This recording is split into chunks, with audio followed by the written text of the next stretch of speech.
이에 유대인들이 말하되, 보라, 그를 얼마나 사랑하셨는가. 맹인의 눈을 뜨게 한 이 사람이 그 사람은 죽지 않게 할 수 없었더냐? 이에 예수께서 다시 속으로 비통히 여기시며 무덤에 가시니 무덤이 굴이라 돌로 막았거늘 돌을 옮겨 놓으라. 하시니 그 죽은 자의 누이 마르다가 이르되, 주여, 죽은 지가 나흘이 되었음에 벌써 냄새가 나나이다. 내 말이 네가 믿으면 하나님의 영광을 보리라 하지 아니하였느냐.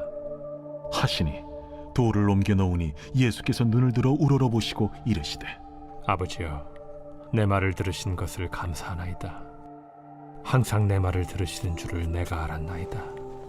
그러나 이 말씀하옵는 것은 둘러선 무리를 위함이니 곧 아버지께서 나를 보내신 것을 그들로 믿게 하려 함이니이다. 이 말씀을 하시고 큰 소리로 나사로야, 나오라. 부르시니 죽은 자가 수족을 배로 동인 채로 나오는데 그 얼굴은 수건에 쌓였더라. 풀어놓아 다니게 하라. 안녕하세요. 행복한 아침 묵상으로 인사를 드립니다. 요즘 세상이 참 어지럽고 불확실합니다. 아침에 일어나면 또 어떤 뉴스가 있는지 참 심란하기도 합니다. 그런 과정 가운데 속에서 교회가 참 손가락질을 받고 있습니다. 보수에서도 손가락질을 받고 있고 진보에서도 손가락질을 받고 있습니다. 보수에서는 마치 하나님의 말씀대로 살아가지 않는 것처럼, 보수로 동의하지 않으면 하나님의 뜻대로 살아가지 않는 것처럼 손가락질합니다. 그런데 또 진보 측에서는 하나님의 사랑과 은혜를 잃어버린 것처럼 이야기를 하고 있습니다. 도대체 어느 장단에 춤을 추어야 될까요? 그런데 중요한 것이 있습니다. 이럴 때일수록 우리는 기도해야 한다라는 것이죠. 교회는 보수도 진보도 아닙니다. 오직 하나님의 말씀을 기준으로 삶을 살아가야 하는 단체가 교회입니다. 교회는 철저히 정치와 멀어져야 합니다.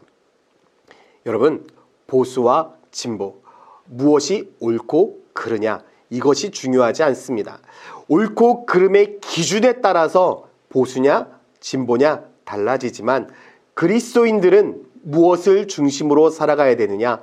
진리를 중심으로 삶을 살아가야 됩니다. 요한복음 8장 32절 말씀에 진리를 알지니 진리가 너희를 자유롭게 하리라 라고 말씀하고 있죠. 여기에서 이 진리는 무엇을 의미하겠습니까? 바로 하나님을 의미합니다. 우리들의 삶 가운데 속에서 오직 하나님의 말씀만이 변함이 없습니다. 어떠한 상황과 환경 가운데 속에서도요, 하나님의 말씀은 결코 변함이 없습니다. 그렇기 때문에 하나님의 말씀은 진리입니다. 보수도 진보도 결코 아닙니다. 그냥 하나님의 말씀입니다. 그래서 마태복음 5장 18절 말씀도 진실로 너에게 이르노니 천지가 없어지기 전에는 율법의 1.1획도 결코 없어지지 아니하고 다 이루리라 라고 분명히 말씀하고 있죠. 하나님의 말씀은 1.1획도 변함이 없습니다.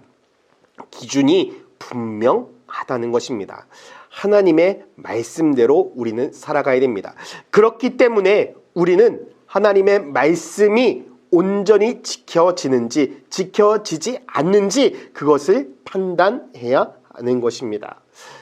많은 사람들이 하나님의 말씀을 지킨다라는 표현을 하지만 수많은 사람들은 자기 의와 자기의 주장을 지키고 있습니다. 자기 의를 나타내려 합니다. 자기의 주장을 나타내려 합니다.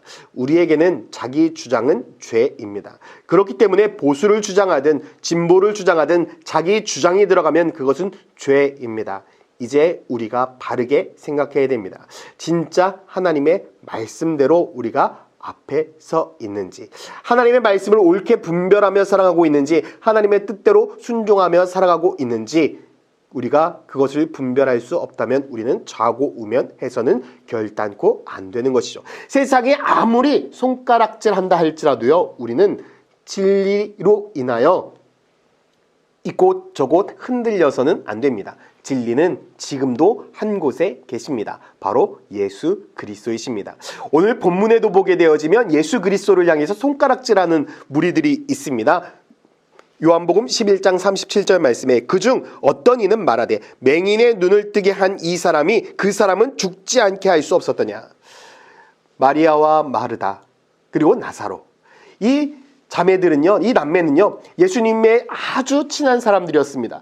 예수님과 함께하면서 수많은 이적과 기적들을 경험했던 사람이었습니다. 그래서 만나는 사람들마다 야, 예수님을 봐봐, 예수님을 만나면 놀라운 경험을 할 수 있어, 예수님의 말씀을 들으면 놀라운 축복을 얻을 수 있어, 아마 수많은 사람들에게 이렇게 자랑했을 것입니다. 그런데 정작 나사로가 아프죠. 그리고 예수님을 불렀습니다. 예수님이 안 오는 것입니다. 어떻게 됐습니까? 나사로가 죽었습니다. 그 모습을 보고 수많은 사람들은 이야기를 하고 있는 것입니다. 다른 사람들은 다 고쳐주더니 정작 자기 사람은 고쳐주지도 못하네. 비아냥거리고 있는 상황인 것이죠. 그때에 수많은 사람들이 비아냥거리고 손가락질하고 있을 그때에 예수님은 아랑곳하지 않습니다. 두려워하지 않습니다. 좌고우면하지 않습니다. 어떻게 합니까? 하나님의 뜻대로 행합니다. 39절 말씀에 예수께서 이르시되 돌을 옮겨 놓으라 하시니 그 죽은 자의 누이 마르다가 이르되 주여 죽은 자가 나흘이 되었음에 벌써 냄새가 나나이다. 마리아는 상황과 환경을 이야기합니다. 그러나 예수님은 말씀을 하고 있습니다. 주님은 상황과 환경에 움직이지 않습니다. 오로지 하나님의 뜻대로 행하십니다. 그리고 40절 말씀에 예수께서 이르시되 내 말이 내가 믿으면 하나님의 영광을 보리니 하지 아니하느냐. 하나님의 영광을 볼 것이다 라고 분명히 말씀하고 있죠. 하나님의 말씀을 믿으면, 우리가 진리가 무엇인지 알면, 하나님의 뜻이 무엇인지 알면 하나님의 계획을 알 수 있을 것입니다. 하나님의 뜻대로 이루어가는 것을 볼 수 있을 것입니다. 수많은 사람은 내 생각을 이야기합니다. 내 뜻을 이야기합니다. 내 주장을 이야기합니다. 그러나 하나님은 하나님의 뜻을 이야기하고 하나님의 말씀을 이야기합니다. 예수 그리스도께서 하나님의 말씀을 선포했을 때 어떤 일이 일어납니까? 44절에 죽은 자가 수족을 배로 동인 채로 나오는데 그 얼굴은 수건에 쌓였더라. 예수께서 이르시되 풀어 놓아 다니게 하라. 나사로가 살아난 것입니다. 여러분, 나사로가 살아났던 이 모습을 볼 때에 예수님이 있었으면 나사로는 살아날 수 있었을 걸, 자기 사람은 못 고치네 라고 손가락질했던 수많은 사람들은 어떻게 되었을까? 아주 통쾌하지 않습니까? 사랑하는 성도 여러분, 수많은 사람들이 지금의 상황 가운데 속에서 이곳에서 저곳에서 어떻게 해야 된다, 이렇게 해야 된다, 저렇게 해야 된다, 수없이 많은 말을 하고 있습니다. 여러분, 그런데 그리스도인은요, 세상의 말에 움직여서는 안 됩니다. 절대 좌고우면해서는 안 됩니다. 하나님의 말씀은 좌고우면하지 않습니다. 진리는 바르게 서 있습니다. 그리고 그 진리의 말씀대로 우리가 삶을 살아간다면 하나님의 뜻이 이 땅 가운데 반드시 이루어지게 되어 있습니다. 여러분, 세상이 참 혼란스럽습니다. 저 또한도 많은 이야기를 하고 싶습니다. 그러나 아무런 이야기하지 않는 것은 제 생각이기 때문에, 제 뜻이기 때문입니다. 제 생각, 내 뜻, 우리의 모든 것들을 잠시 접어두고 여러분, 나라와 민족을 위하여 함께 기도하지 않으시겠습니까? 나라와 민족을 위하여 함께 기도할 때에 하나님께서는 우리의 기도를 들으시고 이 나라가 하나님의 말씀 앞에 다시금 바로 서는 은혜와 축복을 허락하실 것입니다.